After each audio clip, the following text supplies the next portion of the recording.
सांगितलं ना अध्यक्ष महोदय, दोन शेतकऱ्यांच्या आत्महत्या झाल्या, हे काय भूषणावं आहे का? दोन शेतकऱ्यांच्या आत्महत्या झाल्या.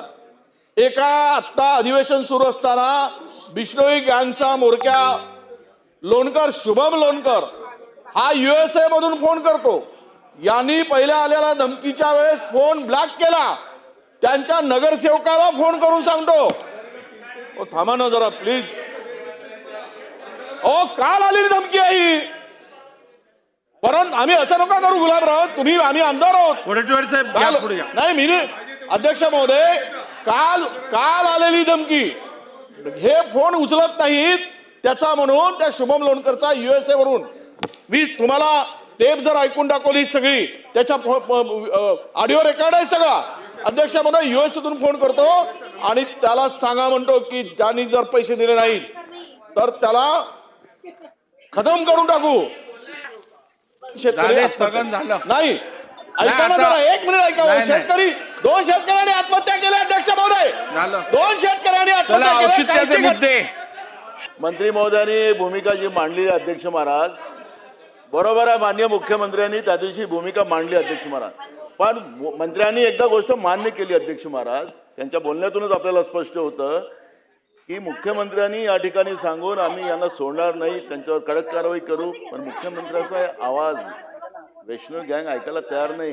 काल यांना काल परवा ऐका आता तुम्ही, आता गडबड नको, ऐकून घ्या. काल अध्यक्ष महाराज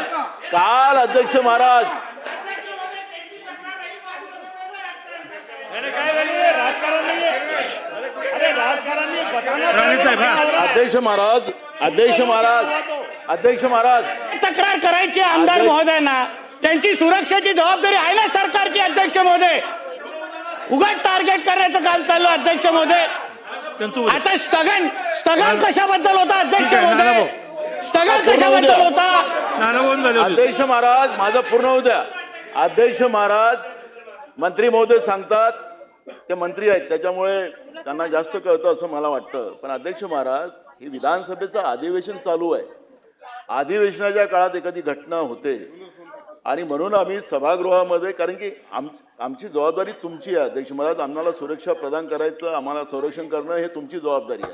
आणि म्हणून आम्ही हा मुद्दा आज इथं आम्ही मांडतोय याच्यासाठी की काल झालेली घटना आहे. परवाच्या दिवशी मुख्यमंत्र्यांनी सांगितलं काल झालं, आणि म्हणून आम्हाला इथं राजकारण करायचं नाहीये. पण अध्यक्ष महाराज, आज आमच्यावर आहे, उद्या तुमच्यावर येणार. सिद्ध केलं. आम्हाला सुरक्षेचा विषय नाही आहे, हा सुरक्षेचा विषय नाही आहे. अध्यक्ष महाराज, या राज्यामध्ये कायद्याचं राज्य राहिलं की नाही राहिलं?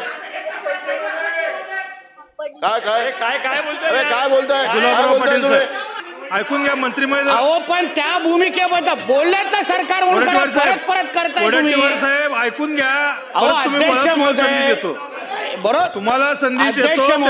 मंत्री महोदय, अध्यक्ष महोदय अमीन भाई, या बिश्नोई गँगच्या संदर्भात अध्यक्ष महोदय, सन्मान्य सदस्य, अध्यक्ष महोदय बसा. अध्यक्ष सन्मान्य सदस्य कानजींना जी काय धमकी आली अध्यक्ष महोदय, बिश्नोई गँगच्या संदर्भात जी सरकारची अधिकृत भूमिका त्या दिवशी आदरणीय मुख्यमंत्री साहेबांनी स्पष्ट केलेली आहे. कुठल्याही पद्धतीची धमकी आमचे आदरणीय सदस्य असतील की कोणाची दादागिरी खपून घेणार नाही, हे फ्लोर ऑफ द हाऊसवर अध्यक्ष महोदय सांगितलंय. आणि म्हणून आदरणीय सदस्यांच्या बाबतीमध्ये जी काय त्यांची तक्रार आहे, जी काय माहिती आहे त्यांनी द्यावी निश्चित. ऑडिओ क्लिपिंग पण जे तुमच्याकडे पुरावे आहेत खान साहेब, जे तुमच्याकडे पुरावे आहेत ते तुम्ही पोलिसांना द्या, दखल निश्चितपणे घेतली जाईल अध्यक्ष महोदय.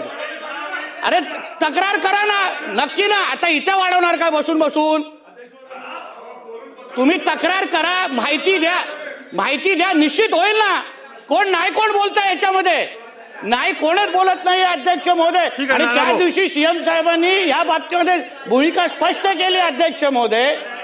मग परत तुम्ही याची परवानगी आहे कसं काय? मग त्याच्याबद्दल कौतुक केलं ना.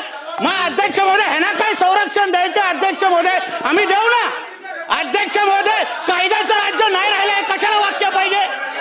कायद्याचं राज्य झालं नाही हे कशा, ह्यांना काय संरक्षण द्यायचं अध्यक्ष महोदय? आम्ही देऊ ना आमचं सरकार.